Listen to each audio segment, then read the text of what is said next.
श्रीवाराही कवचं प्रारम्भः। अस्य श्रीवाराही कवचमन्त्रस्य त्रिलोचन ऋषिः अनुष्टुप् छन्दः।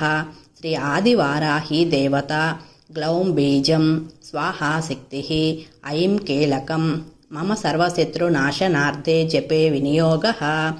ध्यात्येन्द्रनीलवर्णाभं चन्द्रसूर्याग्निलोचनां विधिविष्णुसुरेन्द्रादिमातृभैरवसेवितां हारनूपुरकेयूरावलयेरुपशोभितां ज्वलन्मणिगणप्रोक्ता मुकुटोज्ज्वलशोभितां शस्त्राण्यस्त्राणि सर्वाणि स्वकार्यकारणानि च करैः समैः मुसलं हलं वाराही देवी कवचं भुक्तिमुक्तिफलप्रदं पठेत् त्रिसन्ध्यं रक्षार्थं घोरशत्रुनिकृन्तये वार्तालिमे शिरः पातु वाराही फालमुत्तमं नेत्रे वराहवदना पातु कर्णौ तद्धान्धिनी रुन्धिनी नासिका पातु मुखं पातु सुजम्बिनी पातु मे मोहिनी जिह्वां स्तम्भिनी कण्ठमादरात् स्कन्धौ तु पञ्चमी पातु भुजौ महिषवाहिनी सिंहरूढाकरौ पातु कुक्षौ कृष्णमुखी सदा हलायुधं च वक्षश्च मध्यमे मुसली मम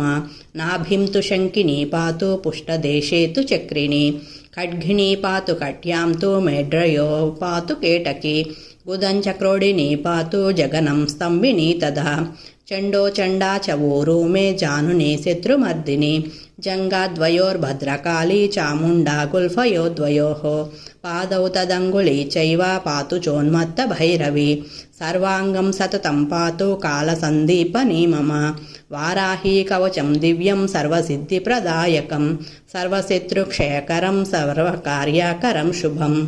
ॐ शान्ति शान्ति शान्तिः।